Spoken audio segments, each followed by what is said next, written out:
নবীনকে দ্বিতীয়বার হতাশ হয়ে ফিরে আসতে হলো। অক্রূরবাবুর মন ভেজানো গেল না। উত্তরপাড়ার একটা ফাংশনে নবীন পেয়েছিল অক্রূর চৌধুরীর আশ্চর্য ক্ষমতার পরিচয়, ভেন্ট্রিলোকুইজম। খেলার নামটা নবীনের জানা ছিল না। সেটা বলে দেয় দ্বিজপদ।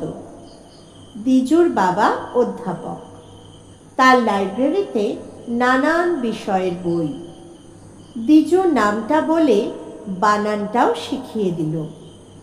VINTRILOQUISM, ventriloquism. অক্রূর চৌধুরী মঞ্চে একা মানুষ, কিন্তু তিনি কথা চালিয়ে যাচ্ছেন আর একজন অদৃশ্য মানুষের সঙ্গে। সেই মানুষ যেন হলের সিলিংয়ের কাছাকাছি কোথাও শূন্যে অবস্থান করছে। অক্রূরবাবু তাকে উদ্দেশ্য করে প্রশ্ন করেন, তারপর উত্তর আসে উপর থেকে, যেমন, হরনাথ, কেমন আছো? আগে আপনার আশীর্বাদে ভালোই আছি। শুনলাম তুমি নাকি আজকাল সঙ্গীত চর্চা করছো? আগে হ্যাঁ, ঠিকই শুনেছেন। রাগ সঙ্গীত? আগে হ্যাঁ, রাগ সঙ্গীত। গান করো? আগে না। যন্ত্রসঙ্গীত? আগে হ্যাঁ। কি যন্ত্র, সেতার? আগে না। সরোদ? আগে না।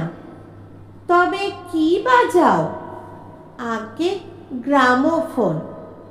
হাসি আর হাততালিতে হল মুখর হয়ে ওঠে। প্রশ্নটা উপর দিকে চেয়ে করে উত্তরটা শোনার ভঙ্গিতে মাথাটা একটু হেঁট করে নেন অক্রূরবাবু। কিন্তু তিনি নিজেই যে উত্তরটা দিচ্ছেন সেটা বোঝার কোনো উপায় নেই। ঠোঁট একদম নড়ে না। নবীন তাজ্জব বনে গিয়েছিল। এ জিনিস শিখতে না পারলে জীবনই বৃথা। আচ্ছা, অক্রূর চৌধুরী কি ছাত্র নেবেন? নবীনের পড়াশুনোয় একেবারে আগ্রহ নেই। হায়ার সেকেন্ডারি পাশ করে বসে আছে বছর 3। আর পড়ার ইচ্ছেই হয়নি। বাপ নেই, কাকার বাড়িতেই মানুষ সে। কাকার একটা প্লাইউডের কারখানা আছে। তার ইচ্ছে নবীনকে সেইখানে ঢুকিয়ে দেন। কিন্তু নবীনের শখ হলো ম্যাজিকের দিকে। হাত সাফাই, রুমালের ম্যাজিক, আংটির ম্যাজিক, বলের ম্যাজিক, এসব সে বাড়িতেই অভ্যাস করে বেশ খানিকটা আয়ত্ত করেছে। কিন্তু অক্রূর চৌধুরীর ভেন্ট্রিলোকুইজম দেখার পর সেগুলোকে নিরামিষ বলে মনে হচ্ছে। ফাংশনের উদ্যোক্তাদের কাছেই নবীন জানল যে অক্রূরবাবু থাকেন কলকাতায় আমহার্স্ট লেনে। পরদিনই ট্রেনে চেপে কলকাতায় এসে সে সোজা চলে গেল যাকে গুরু বলে মেনে নিয়েছে তার বাড়িতে। গুরু কিন্তু বাদ সাধলেন। কি করা হয় এখন? প্রথম প্রশ্ন করলেন ভেন্ট্রিলোকুইস্ট। কাছ থেকে ভদ্রলোককে দেখে হৃদকম্প শুরু হয়ে গিয়েছিল নবীনের। বয়স 45-এর বেশি নয়। চারা দেওয়া ঘন কালো গোঁফ, মাথার কালো চুলের ঠিক মধ্যিখানে টেরি। তার দুদিক দিয়ে ঢেউ খেলে চুল নেমে এসেছে কাঁধ পর্যন্ত। চোখ দুটো ঢুলু ঢুলু, যদিও স্টেজে এই চোখই স্পটলাইটের আলোতে ঝিলিক মারে। নবীন বলল, সে কি করে?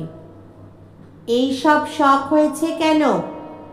নবীন সত্যি কথাটাই বলল, একটু আধটু ম্যাজিকের অভ্যাস আছে।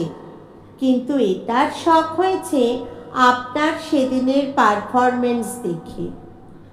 অক্রুরবাবু মাথা নাড়লেন। এ জিনিস সকলের হয় না, অনেক সাধনা লাগে। আমাকেও কেউ শেখায়নি। যদি পারো তো নিজে চেষ্টা করে দেখো। নবীন সেদিনের মতো উঠে পড়ল, কিন্তু 7 দিন বাদেই আবার আর্নহাস প্লেনে গিয়ে হাজির হলো। ইতিমধ্যে সে খালি ভেন্ট্রিলোকুইজমেরই স্বপ্ন দেখেছে।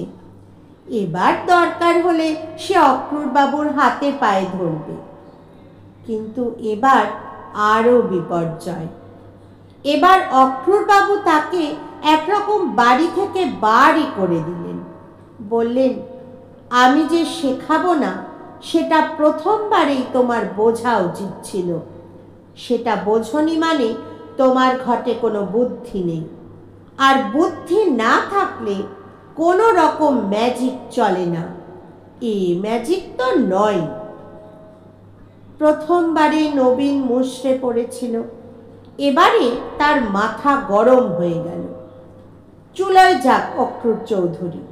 সে যদি না শেখায় তবে নবীন নিজেই শিখবে, কোচ পরোয়া নেই। নবীনের মধ্যে যে একটা ধৈর্য আর অধ্যাবসায় ছিল সেটা সে নিজেই জানত না।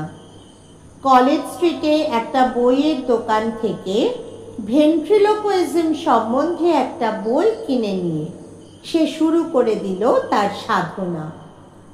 মোটামুটি নিয়মটা সহজ।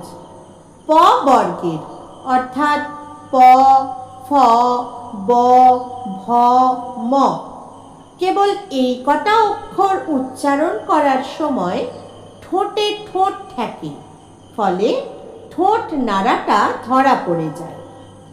এই কটা অক্ষর না থাকলে যে কোনো কথাই ঠোঁট ফাঁক করে অথচ না নাড়িয়ে বলা যায়। কোনো কথায় প বর্গের অক্ষর থাকলে সেখানেও উপায় আছে। যেমন তুমি কেমন আছো কথাটা যদি তুমি কেমন আছো করে বলা যায় তাহলে আর ঠোঁট নাড়াবার দরকার হয় না, কেবল জিভ নাড়ালেই চলে। প, ফ, ব, ভ, ময়ের জায়গায় ক, খ, গ, ঘ, উয়া, এই হলো নিয়ম। কথোপকথন যদি হয় এই রকম, তুমি কেমন আছো? ভালো আছি। আজ বেশ ঠান্ডা পড়েছে, তাই না? তা পড়েছে, দিব্যি ঠান্ডা। তাহলে সেটা বলতে হবে এইভাবে, তুমি কেমন আছো? ভালো আছি।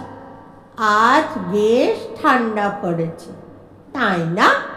তা পড়েছে, দিব্যি ঠান্ডা। আরও আছে, উত্তরদাতার গলার আওয়াজটাকে চেপে নিজের আওয়াজের চেয়ে একটু তফাৎ করে নিতে হবে। এটাও সাধনার ব্যাপার এবং এটাতেও অনেকটা সময় দিল নবীন। কাকা এবং কিছু অন্তরঙ্গ বন্ধুকে শুনিয়ে যখন সে তারিফ পেল তখন সে বুঝল যে ভেন্ট্রিলোকুইজম ব্যাপারটা তার মোটামুটি রপ্ত হয়েছে। কিন্তু এখানেই শেষ নয়। সেই অদৃশ্য উত্তরদাতার যুগ আর আজকাল নেই। আজকাল ভেন্ট্রিলোকুইস্টের কোলে থাকে পুতুল। সেই পুতুলের পিছন দিয়ে হাত ঢুকিয়ে মাথা ঘোরায় আর ঠোঁট নাড়ায় জাদুকর। মনে হয় যেন জাদুকরের প্রশ্নের উত্তর বেরোচ্ছে এই পুতুলের মুখ দিয়ে। তার আশ্চর্য প্রোগ্রেসে খুশি হয়ে কাকাই এই পুতুল বানাবার খরচ দিয়ে দিলেন নবীনকে। পুতুলের চেহারা কেমন হবে এই নিয়ে দিন 15 ধরে গভীর চিন্তা করে হঠাৎ এক সময় নবীনের মাথায় এলো এক আশ্চর্য প্ল্যান। পুতুল দেখতে হবে অবিকল অক্রুর চৌধুরীর মতো, অর্থাৎ অক্রুর চৌধুরীকে হাতের পুতুল বানিয়ে সে তার অপমানের প্রতিশোধ নেবে। একটা হ্যান্ডবিলে অক্রুর চৌধুরীর একটা ছবি ছিল, সেটা নবীন সযত্নে রেখে দিয়েছিল। সেটা সে আদিনাথ কারিগরকে দেখালো। এইরকম গোপ, এই টেরি, এইরকম ঢুলু ঢুলু চোখ আর ফোলা ফোলা গাল।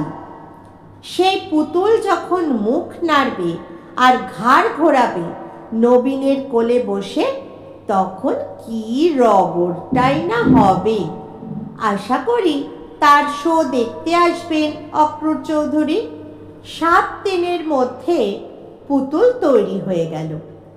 পোশাকটাও অক্রুর চৌধুরীর মতো, কালো গলাবন্ধ কোটের তলায় কোঁচা কোমরে গোঁজা ধুতি। নেতাজি ক্লাবের শশধর বোসের সঙ্গে নবীনের আলাপ ছিল। তাদের একটা ফাংশনে শশধরকে ধরে তার ভেন্ট্রিলোকুইজমের একটা আইটেম ঢুকিয়ে নিল নবীন। আর প্রথম অ্যাপিয়ারেন্সেই যাকে বলে হিট। পুতুলের একটা নামও দেয়া হয়েছে অবশ্য, ভূতনাথ, সংক্ষেপে ভূত। ভূতর সঙ্গে নবীনের সংলাপ লোকের কাছে খুবই উপভোগ্য হয়েছিল। ভূত হলো ইস্ট বেঙ্গলের সাপোর্টার আর নবীন মোহনবাগানের। বাগ বিতণ্ডা এতই জমেছিল যে ভূত যে ক্রমাগত ইস্ট বেঙ্গল আর মোহনবাগান বলে চলেছে সেটা কেউ লক্ষ্যই করেনি। এরপর থেকে বিভিন্ন ফাংশনে, টেলিভিশনে ডাক পড়তে লাগলো নবীনের।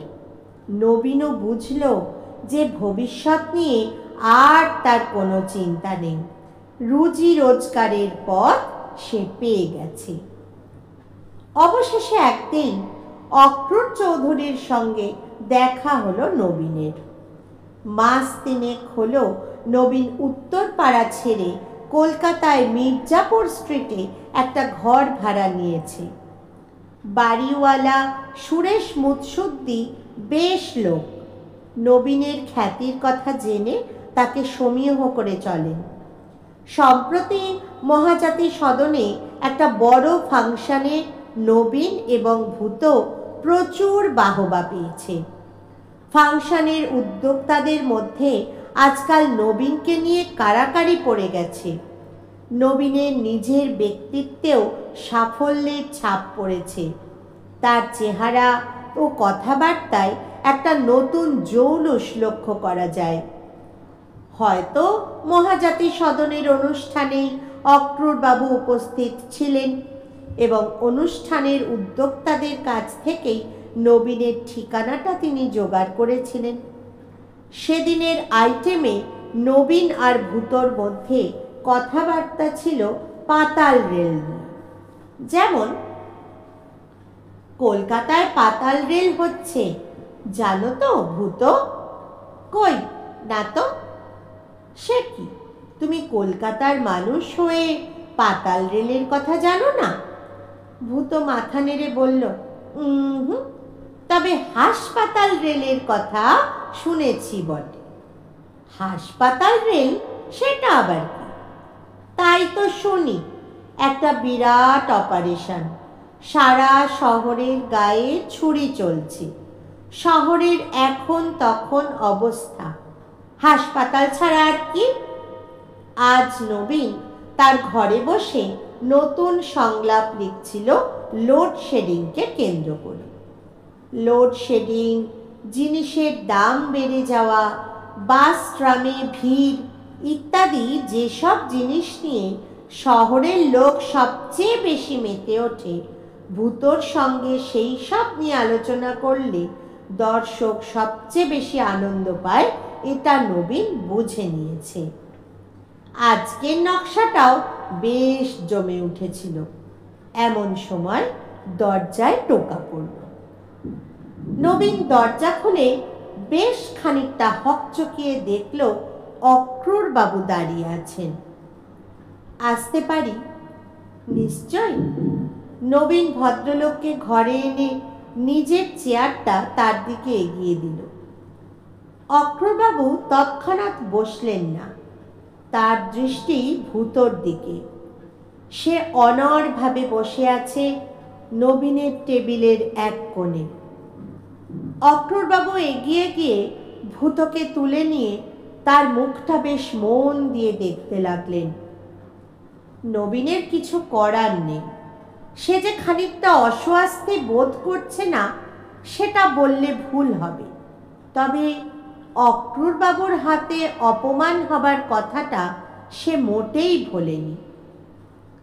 তোমার হাতের পুতুল বানিয়ে দিলে আমাকে। অক্রূরবাবু চেয়ারটায় বসলেন। হঠাৎ এমতি হলো কেন? নবীন বলল, কেন বানিয়েছি সেটা বোধহয় বুঝতে পারছেন। আমি অনেক আশা নিয়ে গিয়েছিলাম আপনার কাছে, সবটুকু ভেঙে দিয়েছিলেন আপনি।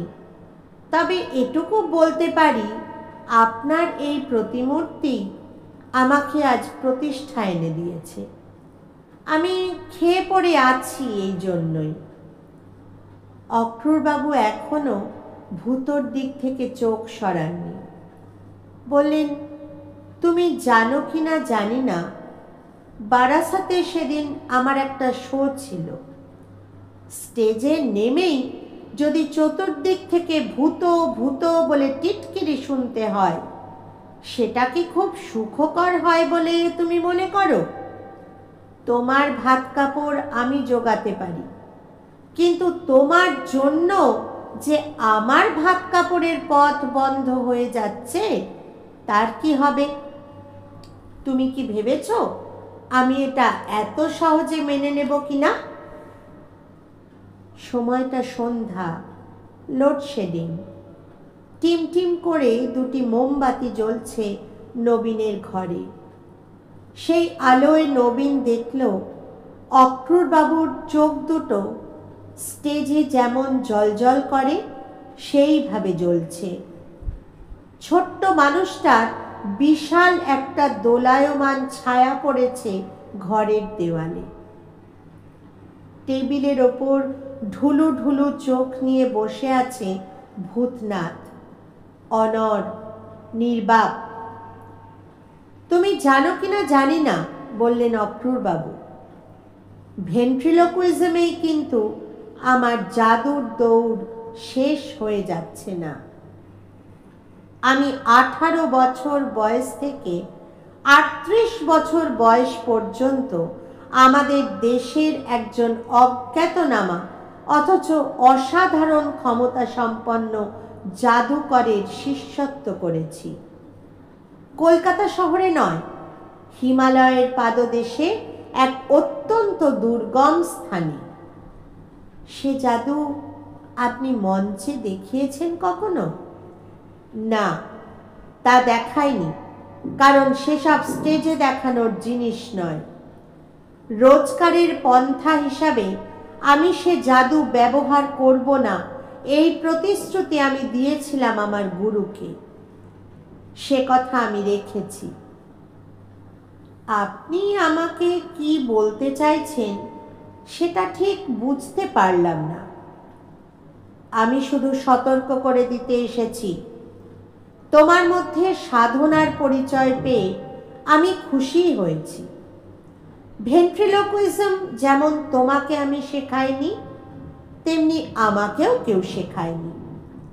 পেশাদারী জাদুকররা তাদের আসল বিদ্যা কাউকে শেখায় না, কোনো দিনও শেখায়নি। ম্যাজিকের রাস্তা জাদুকরদের নিজেদেরই করে নিতে হয়, যেমন তুমি করে নিয়েছ। কিন্তু তোমার পুতুলের আকৃতি নির্বাচনে তুমি যে ধৃষ্টতা দেখিয়েছ, সেটা আমি বরদাস্ত করতে পারছি না। শুধু এইটুকু বলতে এসেছি তোমাকে। অক্রূরবাবু চেয়ার ছেড়ে উঠে পড়লেন। তারপর ভূতনাথের দিকে চেয়ে বললেন, আমার চুল আর গোঁফ এতদিন কাঁচা ছিল, এই সবে পাকতে শুরু করেছে। তুমি দেখছি সেটা অনুমান করে আগে থেকেই কিছু পাকা চুল লাগিয়ে রেখেছ। যাক, আমি তাহলে আসি। অক্রূরবাবু চলে গেলেন। নবীন দরজাটা বন্ধ করে দিয়ে ভূতনাথের সামনে এসে দাঁড়ালো। পাকা চুল, ঠিকই, দু একটা পাকা চুল ভূতনাথের মাথায় এবং গোঁফে রয়েছে বটে। এটা নবীন এতদিন তো লক্ষ্য করেনি। সেটাও আশ্চর্য, কারণ ভূতকে কোলে নিলে সে নবীনের খুবই কাছে এসে পড়ে আর সব সময় তার দিকে তাকিয়েই কথাবার্তা চলে। সাদা চুলগুলো আগেই চোখে পড়া উচিত ছিল। যাই হোক, নবীন আর এই নিয়ে ভাববে না। দেখার ভুল সব মানুষেরই হয়। মুখ চোখের দিকেই বেশি দৃষ্টি দিয়েছে নবীন, চুলটা তেমন ভালো করে দেখেনি হয়তো। কিন্তু মন থেকে খটকাটা গেল না। ভূতকে বইবার জন্য নবীন একটা চামড়ার কেস করে নিয়েছিল। সেই কেসে ভরে সে পরদিন হাজির হলো চিতপুরে আদিনাথ পালের কাছে। তার সামনে কেস থেকে ভূতকে বার করে মেঝেতে রেখে নবীন বললে, দেখুন তো, এই পুতুলের মাথায় আর গোঁফে যে সাদা চুল রয়েছে সে কি আপনারই দেওয়া? আদিনাথ পাল ভারী অবাক হয়ে বলল, এ আবার কি বলছেন স্যার? পাকা চুলের কথা তো আপনি বলেননি। বললে কাঁচা পাকা মিশিয়ে দিতে কোনো অসুবিধে তো ছিল না। দুরকম চুলই স্টকে ছিল, যে যেমনটি চায়। আচ্ছা, ভুল করে দু একটা সাদা চুল মিশে যেতে পারে নাকি? ভুল তো মানুষের হয় বটে, তবে তেমন হলে আপনি পুতুল নেবার সময় কি বলতেন না? আমার কি মনে হয় জানেন স্যার, অন্য কেউ এসে এ চুল লাগিয়ে দিয়েছে, আপনি টের পাননি। তাই হবে নিশ্চয়ই। নবীনের অজান্তেই ঘটনাটা ঘটেছে। চেতলায় ফ্রেন্ডস ক্লাবের ফাংশনে একটা মজার ব্যাপার হলো। ভূতর জনপ্রিয়তার এইটাই প্রমাণ যে ফাংশনের উদ্যোক্তারা তার আইটেমটি রেখেছিলেন সবার শেষে। লোডশেডিং নিয়ে রসালো কথোপকথন চলেছে ভূত আর নবীনে। নবীন দেখল যে ভূতর উত্তরে সে যে সব সময় তৈরি করা কথা ব্যবহার করছে তা নয়। তার কথায় অনেক সময় এমন সব ইংরেজি শব্দ ঢুকে পড়ছে যেগুলো নবীন কখনো ব্যবহার করে না, বড়জোর তার মানেটা জানে। নবীনের পক্ষে এ একেবারে নতুন অভিজ্ঞতা। অবশ্যই তার জন্য শোয়ের কোনো ক্ষতি হয়নি, কারণ কথাগুলো খুবই লাগসইভাবে তৈরি হচ্ছিল আর লোকে তারিফও করছিল খুব। ভাগ্যে তারা জানে না যে নবীনের বিদ্যে হায়ার সেকেন্ডারি পর্যন্ত। কিন্তু এই ইংরেজি কথার অপ্রত্যাশিত ব্যবহারটা নবীনের খুব ভালো লাগেনি। তার সবসময় মনে হচ্ছিল অন্য একজন কেউ যেন অলক্ষ্যে তার উপর কর্তৃত্ব করছে। শোয়ের পর বাড়ি ফিরে এসে ঘরে ঢুকে দরজা বন্ধ করে দিয়ে নবীন টেবিল ল্যাম্পটা জ্বালিয়ে ভূতকে রাখলো বাতির সামনে। কপালের তিলটা কি আগে ছিল? না, এখন রয়েছে। সেদিন তার ঘরে বসেই নবীন প্রথম লক্ষ্য করেছে অক্রুর বাবুর কপালের তিলটা। খুবই ছোট্ট তিল, প্রায় চোখেই পড়ার মতো নয়। ভূতর কপালেও এখন দেখা যাচ্ছে তিলটা, আর সেই সঙ্গে আরো কিছু, আরো খান দশেক পাকা চুল, আর চোখের তলায় কালি। এই কালি তো আগে ছিল না। নবীন চেয়ার থেকে উঠে পায়চারি শুরু করে দিল। তার ভীষণ অস্থির লাগছে। ম্যাজিকের পূজারী সে, কিন্তু এ ম্যাজিক বড়ই অস্বস্তিকর। যে ম্যাজিকে সে বিশ্বাস করে তার সবটাই মানুষের কারসাজি। যেটা অলৌকিক সেটা নবীনের কাছে ম্যাজিক নয়, সেটা অন্য কিছু, সেটা অশুভ। ভূতরে পরিবর্তনের মধ্যে সেই অশুভের ইঙ্গিত রয়েছে। অথচ এক দৃষ্টে চেয়ে থেকেও ভূতকে পুতুল ছাড়া আর কিছুই মনে হয় না। চোখে সেই ঢুলু ঢুলু চাহনি, ঠোঁটের কোণে অল্প হাসি, আর খেলার সময় তার নিজের হাতের কারসাজি ছাড়া যে কোনো পুতুলের মতোই সে অসাড়, সে নির্জীব। অথচ তার চেহারায় অল্প অল্প পরিবর্তন ঘটে চলেছে। আর নবীন কেন জানি বিশ্বাস করে এই পরিবর্তনগুলো অক্রূর চৌধুরীর মধ্যেও ঘটছে। তারও চুলে পাক ধরেছে, তারও চোখের তলায় কালি পড়েছে। ভূতর সঙ্গে মাঝে মাঝে কথা বলে টেকনিকটা ঝালিয়ে নেওয়ার অভ্যাস নবীনের প্রথম থেকে। যেমন, আজ দিনটা বেজায় গুমট করছে না রে ভূত? গেজায় গুমট, তবে তোর সুবিধে আছে, ঘাম হয় না। কুতুলের আগার ঘাম, হা হা হা। আজও প্রায় আপনা থেকেই নবীনের মুখ থেকে প্রশ্নটা বেরিয়ে পড়ল, এসব কি ঘটছে বলতো ভূত?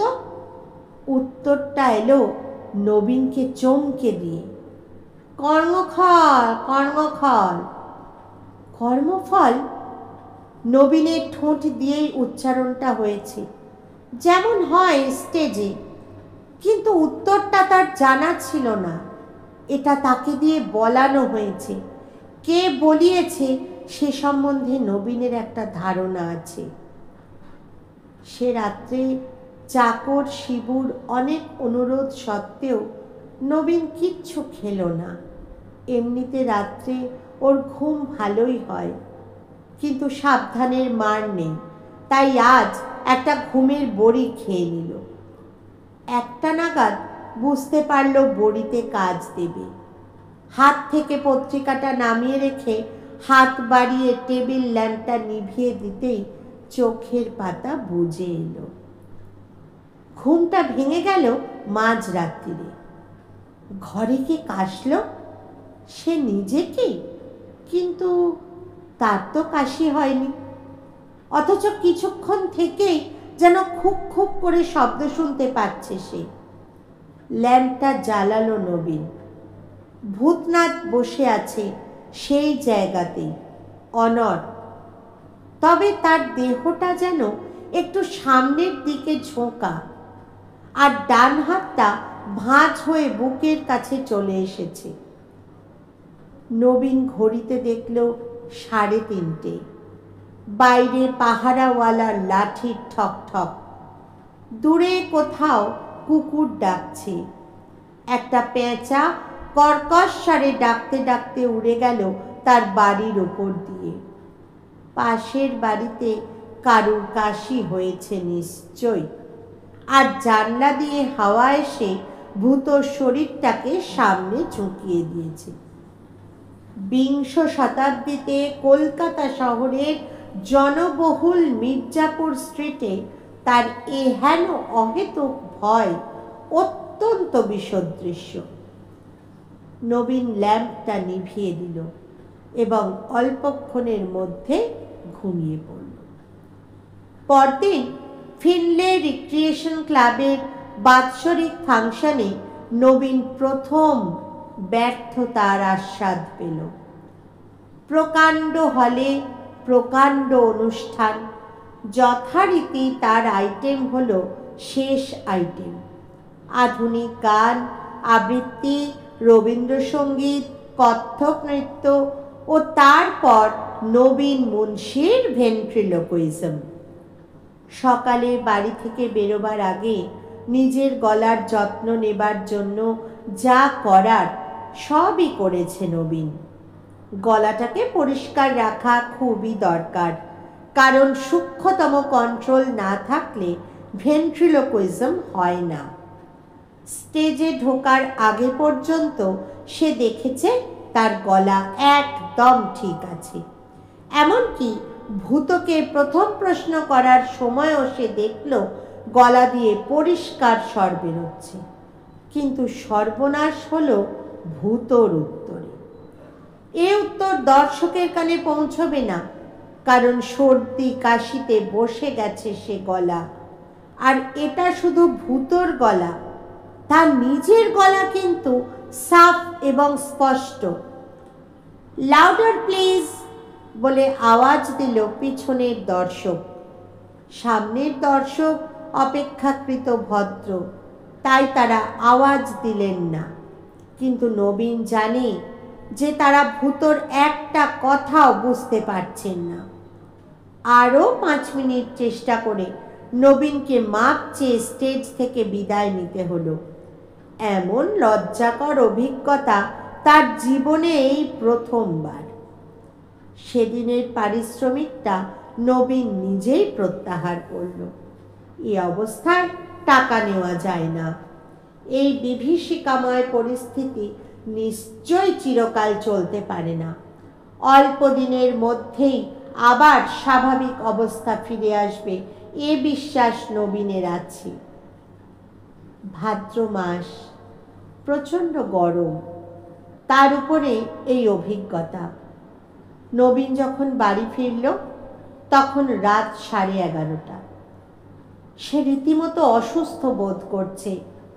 এই প্রথম ভূতর ওপর একটু রাগ অনুভব করছে সে, যদিও সে জানে ভূত তারই হাতের পুতুল। ভূতর দোষ মানে তারই দোষ। টেবিলের ওপর ভূতকে রেখে নবীন দক্ষিণের জানলাটা খুলে দিল। হাওয়া বিশেষ নেই, তবে যেটুকু আসে, কারণ আজ শনিবার, রাত 12টার আগে পাখা চলবে না। নবীন মোমবাতিটা জেলে টেবিলে রাখতেই একটা জিনিস দেখে তার হাত পা ঠান্ডা হয়ে গেল। ভূতর কপালে বিন্দু বিন্দু ঘাম। শুধু তাই না, ভূতর গালে চকচকে ভাবটা আর নেই। ভূত শুকিয়ে গেছে আর ভূতর চোখ লাল। এই অবস্থাতেও নবীন তার পুতুলের দিকে আরো 2 পা এগিয়ে না গিয়ে পারল না। কত বিস্ময়, কত বিভীষিকা তার কপালে আছে সেটা দেখবার জন্য যেন তার জেদ চেপে গেছে। 2 পার বেশি এগোনো সম্ভব হলো না নবীনের। একটি জিনিস চোখে পড়ায় তার চলা আপনি বন্ধ হয়ে গেছে। ভূতর গলাবন্ধ কোটের বুকের কাছটায় একটা মৃদু উত্থান পতন। ভূত শ্বাস নিচ্ছে। শ্বাসের শব্দ শোনা যাচ্ছে কি? হ্যাঁ, যাচ্ছে বই কি। ট্রাফিকবিহীন নিস্তব্ধ রাত্রে নবীনের ঘরে এখন একটির বদলে 2টি মানুষের শ্বাসের শব্দ। হয়তো চরম আতঙ্ক আর প্রচণ্ড বিস্ময় থেকেই নবীনের গলা দিয়ে একটা অস্ফুট শব্দ বেরিয়ে পড়ল, ভূত! আর সেই সঙ্গে এক অশরীরী চিৎকার নবীনকে ছিটকে পিছিয়ে দিল তার তক্তপোষের দিকে। ভূত নয়, আমি অক্রূর চৌধুরী। নবীন জানে যে সে নিজেই কথাগুলো উচ্চারণ করেনি, কণ্ঠস্বর ওই পুতুলের। অক্রূর চৌধুরী কোনো এক আশ্চর্য জাদু বলে ওই পুতুলকে সরব করে তুলেছেন। নবীন চেয়েছিল অক্রূর চৌধুরীকে তার হাতের পুতুল বানাতে। এ জিনিস নবীন চায়নি। এই জ্যান্ত পুতুলের সঙ্গে এক ঘরে থাকা নবীনের পক্ষে অসম্ভব। সে এখনই কি যেন একটা হলো। একটা শ্বাসের শব্দ কমে গেল কি? হ্যাঁ, ঠিক তাই। ভূত আর নিঃশ্বাস নিচ্ছে না। তার কপালে আর ঘাম নেই। তার চোখের লাল ভাবটা আর নেই, চোখের তলায় আর কালিও নেই। নবীন খাট থেকে উঠে গিয়ে ভূতকে হাতে নিল। একটা তফাৎ হয়ে গেছে কেমন করে জানি এই অল্প সময়ের মধ্যেই। ভূতর মাথা আর ঘোরানো যাচ্ছে না, ঠোঁট আর নাড়ানো যাচ্ছে না, যন্ত্রপাতিতে যেন জাম ধরে গেছে। আর একটু চাপ দিলে ঘুরবে কি মাথাটা? চাপ বাড়াতে গিয়ে ভূতর মাথাটা আলগা হয়ে টেবিলে খুলে পড়ল। পরদিন সকালে সিঁড়িতে নবীনের দেখা হলো বাড়িওয়ালা সুরেশ মুৎসুদ্দির সঙ্গে। ভদ্রলোক অভিযোগের সুরে বললেন, কই মশাই, আপনি তো আপনার পুতুলের খেলা দেখালেন না একদিনও আমাকে, সেই যে ভেন্টিকোলোজিয়াম নাকি? পুতুল নয়, বলল নবীন, এবার অন্য ম্যাজিক ধরব। আপনার যখন শখ আছে তখন নিশ্চয়ই দেখাবো, কিন্তু হঠাৎ এ প্রসঙ্গ কেন? আপনার এক জাত ভাই যে মারা গেছে দেখলুম কাগজে, অক্রুর চৌধুরী। তাই বুঝি? নবীন এখনো কাগজ দেখেনি। কিসে গেলেন? হৃদরোগে, বললেন সুরেশবাবু। আজকাল তো 70% জনই যায় ওই রোগেই। নবীন জানে যে খোঁজ নিলে নির্ঘাত জানা যাবে মৃত্যুর টাইম হলো গতকাল রাত 12:10।